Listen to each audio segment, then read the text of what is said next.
Wolf, orang Sunda, kalau lagi pusing. Metik daun antanan dulu. Jangan lupa cuci dulu. Ini ada pakcoy dan timun juga. Petik jeruk juga.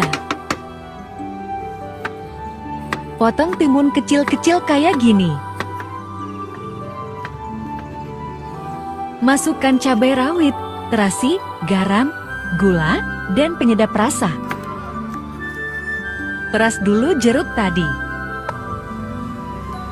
Lalu masukkan kencur dan jeruk tadi.